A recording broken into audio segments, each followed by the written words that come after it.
तत्र च, और इस सृष्टि में आगे और बात बताते हैं। 11वां सूत्र बोलिए। आत्मार्थत्वात् सृष्टेह न एषां आत्मार्थः आरंभः महदादि क्रमो अनुवर्तते। महदादि का क्रम पीछे से आ रहा है अनुवृत्ति में, सूत्र में, ठीक है। महदादि क्रमेण पंचभूतेभ्यः पूर्वा या सृष्टि उभय इंद्रिय पर्यंता तस्याः सृष्टेः आत्मार्थत्वम् आत्म उपकरण संपादनार्थत्वम् बुद्धि अहंकार मनो ज्ञानेन्द्रिय कर्मेंद्रिय साधनार्थत्वम् अस्ति। तो देखिए, सांख्य में भी योग में भी आपने पढ़ा था, कुल मिलाकर 23 पदार्थ हैं जो कार्य पदार्थ हैं, रचना की गई। 23 में से 5 महाभूत, 5 सूक्ष्मभूत, 10 तो ये हो गए। तो 10 को अलग कर दो, ये तो हैं भूतात्मकम, और बाकी 13 करण इंद्रियात्मकम, भूतेन्द्रियात्मकम, भोग अपवर्गार्थम दृश्यम, योग दर्शन में आपने पढ़ाई था। तो इसके 2 भाग कर लेते हैं, 13 अलग 10 अलग। इस सूत्र में 13 की चर्चा कर रहे हैं, जो 13 चीज़ें बनाई ईश्वर ने। अब पंक्ति देखिए। महद आदि क्रम से 5 भूतों से पहले पहले जो सृष्टि बनाई गई, 5 भूत से यहाँ पर तन्मात्रा भी और पंचमहाभूत, इनको ले लेंगे। तो भूतों से, पंचभूतों से जो पूर्व सृष्टि थी, उभय इंद्रिय पर्यंता, उभय इंद्रिय तक, महतत्व से उभय इंद्रिय तक, तस्याह इस सृष्टि के आत्मार्थत्व, ये आत्मा के लिए बनाई गई। आत्मा के लिए क्या मतलब, आगे खोलते हैं। आत्मा उपकरण संपादनार्थत्व, आत्मा के उपकरण बनाने के लिए 13 चीज़ें बनाई गई, उपकरण स्वरूप बनाई गई 13 चीज़ें। वो हैं बुद्धि, अहंकार, मन, ज्ञानेन्द्रियाँ और कर्मेंद्रियाँ। इन चीज़ों को बनाने के लिए 13 वस्तुओं की रचना की गई। वक्ष्यति ही अग्रे अपि, आगे स्वयं सूत्रकार भी कहेंगे इस बात को। पुरुषार्थम करणोद्भव, करणों की जो उत्पत्ति है, ये 13 करण, इनको करण कहते हैं 13 को। करण माने साधन। 2 तरह के करण हैं, एक बाह्यकरण, एक अंतःकरण। बाह्यकरण 10 इंद्रियां, 5 ज्ञानेन्द्रियाँ, 5 कर्मेंद्रियाँ, ये बाह्यकरण, ये बाहर काम करने के साधन हैं। इन साधनों से जीवात्मा शरीर से बाहर काम करता है, देखना सुनना आदि। और 3 अंतःकरण, मन बुद्धि अहंकार। मन का ही दूसरा नाम चित्त है, इसलिए बोलने में अंतःकरण चतुष्टय कह देते हैं।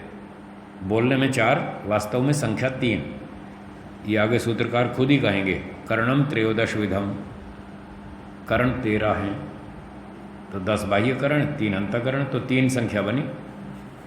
इसलिए मन और चित्त एक ही वस्तु के 2 नाम हैं, तो 3 अंतःकरण, 10 बाह्यकरण, तो टोटल 13 करण हो गए। तो ये पुरुष के लिए, जीवात्मा के लिए बनाए गए 13 करण, ताकि वो उसका प्रयोजन सिद्ध कर दें। खाना पीना, देखना सुनना है, निर्णय लेना, सोचना विचारना आदि आदि सारे काम सिद्ध करने के लिए 13 करण बनाए गए। तो पुरुषार्थम करणोद्भव, आगे कहेंगे तथा पुरुषार्थम संसृतिर्लिंगानाम, लिंगानाम लिंग शरीराणाम, सूक्ष्म शरीराणाम। सूक्ष्म शरीर का एक और नाम है लिंग शरीर। क्या नाम? लिंग शरीर। ये सूक्ष्म शरीर का ही दूसरा नाम है। संसृति माने संसरणम, एक जन्म के बाद दूसरे जन्म में जीवात्मा को ले जाना। तो जो जीवात्माओं को बार बार अलग अलग जन्म मिलता है, उसमें सूक्ष्म शरीर उसके साथ जाता है। तो संसृतिर लिंगाना, सूक्ष्म शरीरों का जो संसरण है, एक के बाद एक अगले जन्म में जाना आत्मा के साथ, ये क्यों हो रहा है? पुरुषार्थम, जीवात्मा का प्रयोजन सिद्ध करने के लिए हो रहा है। जीवात्मा के 2 प्रयोजन हैं, भोग और अपवर्ग।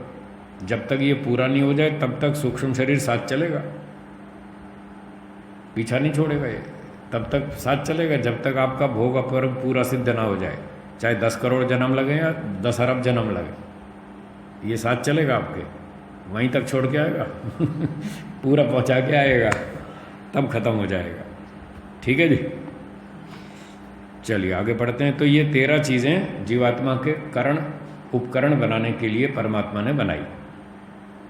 तस्माद तदग्रे, इसलिए उसके बाद, येषाम आरंभ आत्मार्थः न,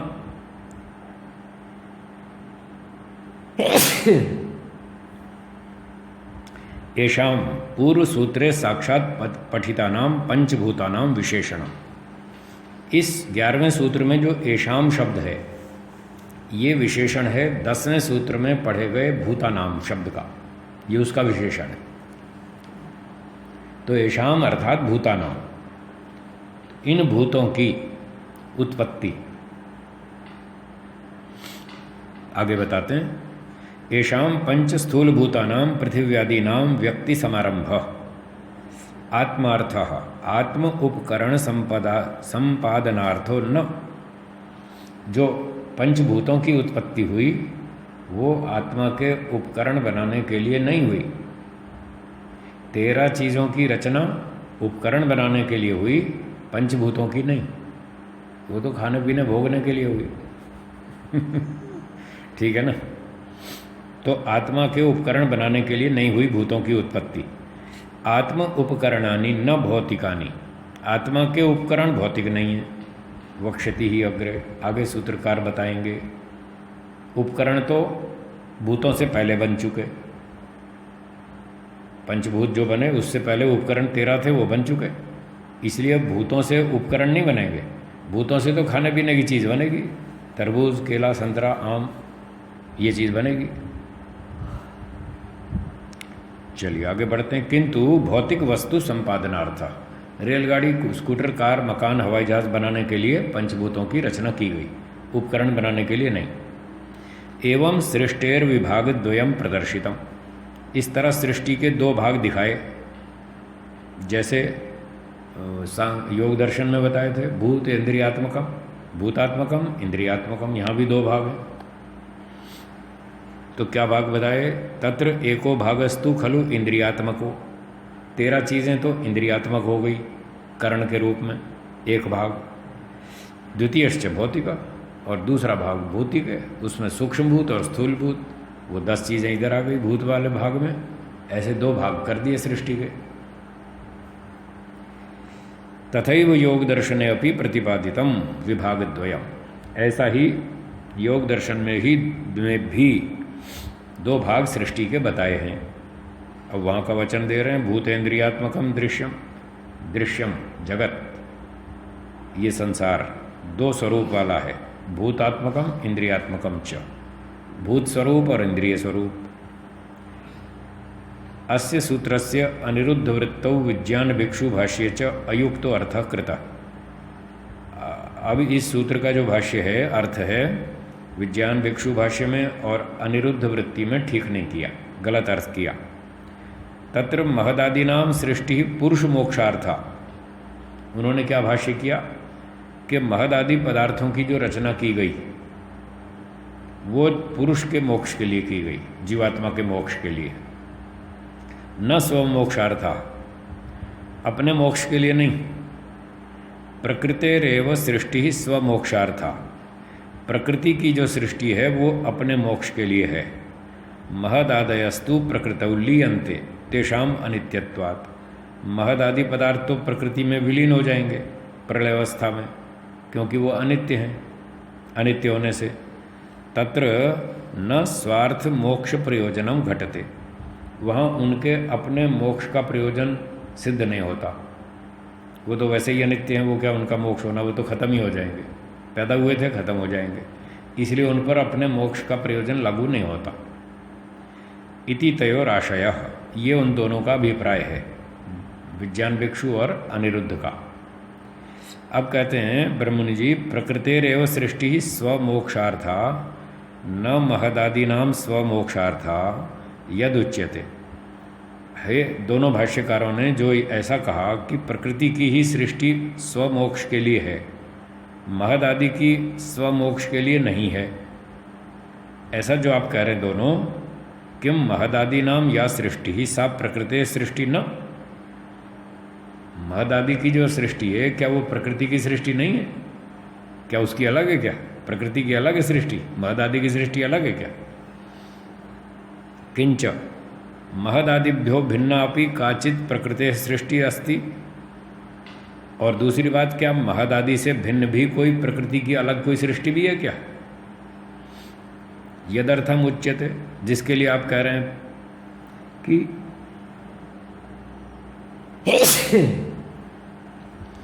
प्रकृति की सृष्टि के लिए, जिसके लिए आप कह रहे हैं कि प्रकृते सृष्टि स्वमोक्षार्था, प्रकृति की सृष्टि तो अपने मोक्ष के लिए और महद आदि की नहीं है। क्या दो तरह की सृष्टि है? ब्रह्मणि जी अपना विचार बताते हैं, सर्वा ही सृष्टि ही प्रकृति सृष्टि, सारी तो सृष्टि प्रकृति की है और किसकी है? इत्थम अनर्गल कथनेन किम, ऐसे ही बिना कुछ भी बोले जा रहे हैं, बिना ही सोचे समझे जो मन में आए सो बोले जा रहे हैं, इससे क्या फायदा? खामखा बेकार की बात करते हैं। सांख्य सिद्धांत विरुद्धम च कथनमिदम, और इनका कथन सांख्य सिद्धांत के विरुद्ध है। सांख्य में ऐसा कोई सिद्धांत नहीं है कि प्रकृति की सृष्टि अलग है, महतत्व की सृष्टि अलग है। वहाँ कोई अलग अलग नहीं है, एक ही सृष्टि है सारी। हैं? क्या क्या सिद्ध किया था? आदि की सृष्टि अलग नहीं है, प्रकृति से ही है। हाँ, एक ही तो है सारी, आदि मूल उपादान प्रकृति है। ठीक बात है। तो ये ऐसे ही गलत सलत बोले जा रहे हैं, ठीक नहीं है इनकी बात। है स्व माने अपने मोक्ष के लिए, अपना मोक्ष जीव का मोक्ष, और मोक्ष किसका होना है? जीव का ही होगा, और किसका है? बंधन में और कौन है? स्व मोक्षार्था सृष्टि, सृष्टि जीवात्मा के अपने मोक्ष के लिए बनाई गई है। सृष्टि का मोक्ष थोड़ी होना है। क्या सृष्टि बंधन में है? फिर जो बंधन में उसी का ही तो मोक्ष होगा। बंधन में कौन है? क्या प्रकृति बंधन में? ये छल का प्रयोग है, ये टॉपिक से बाहर की बात है। बात चल रही है बंधन की। किसका बंधन चल रहा है? जीव का चल रहा है ना। तो ईश्वर का बंधन होता है क्या? नहीं होता। क्या प्रकृति का बंधन होता है? प्रकृति जड़ है, उसको पता ही नहीं बंधन क्या होता है। उसका क्या का बंधन?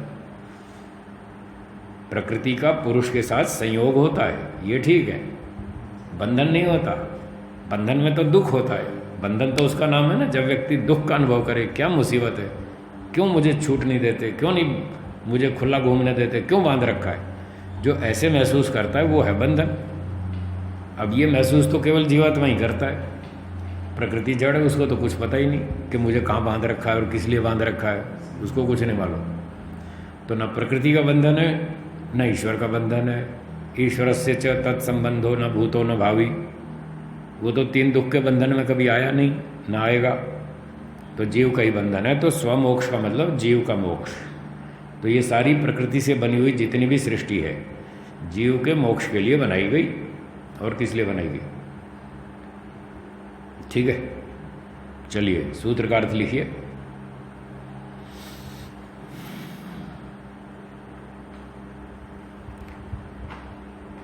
बुद्धि, मन, अहंकार, बुद्धि, मन, अहंकार और 10 इंद्रियां, इन 13 वस्तुओं की रचना, इन 13 वस्तुओं की रचना जीवात्मा के, इन 13 वस्तुओं की रचना जीवात्मा के उपकरणों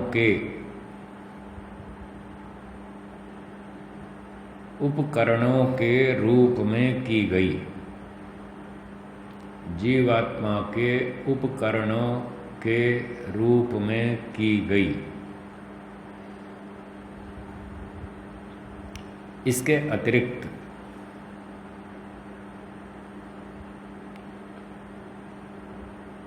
सूक्ष्म एवं स्थूल इनके अतिरिक्त सूक्ष्म एवं स्थूल भूतों की रचना।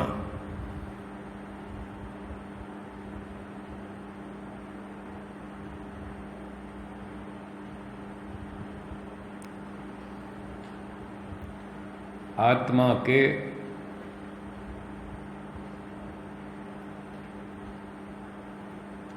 उपकरण बनाने के लिए, आत्मा के उपकरण बनाने के लिए नहीं की गई,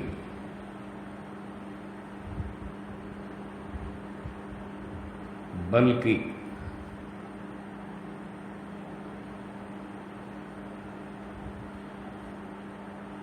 पृथ्वी सूर्य आदि, लोहा लकड़ी आदि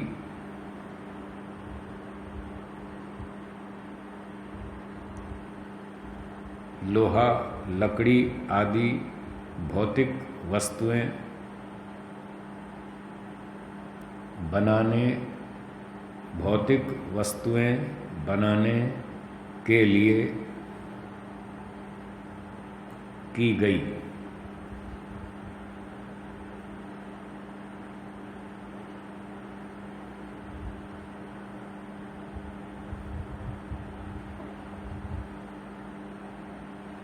ठीक है जी, बोलिए। स्वामी जी, जो इन्होंने यहाँ तो बताया कि 13 करण अलग कर दिए, 10 अलग कर दिए। ठीक है। पहले शाम में पढ़ा था कि जैसे सूक्ष्म शरीर में जो 18 चीजें रहती हैं, तब तन्मात्राओं को वहाँ लिया था। हाँ ठीक है। करण करण के रूप में लिया गया। वो करण नहीं है, आंख से देखने का काम सिद्ध होता है, ये करण हो गया। कान से सुनने का काम सिद्ध होता है, वो प्रयोजन सिद्धि कर रहे हैं, हम किसी चीज़ को हम भोग रहे हैं, कान से, आँख से, इंद्रियों से। मन से भी एक इंस्ट्रूमेंट है जिससे हम विचार करते हैं, बुद्धि भी इंस्ट्रूमेंट है, हम डिसीजन लेते हैं। तो जिस तरह से ये इंस्ट्रूमेंट्स बनाए अमुक अमुक प्रयोजन सिद्धि के लिए, तो तन्मात्राओं से हम कोई इस तरह का भोग्य पदार्थ का सेवन नहीं करते जैसे हम इंद्रियों से करते हैं, इसलिए उसको उपकरणों में नहीं गिना। सूक्ष्म शरीर का अंग तो माना, फिर भी एज एन मीन्स के तौर पर स्वीकार नहीं किया, इसका कुछ और प्रयोजन, वो सीधा स्पष्ट प्रयोजन तो कहीं आया नहीं।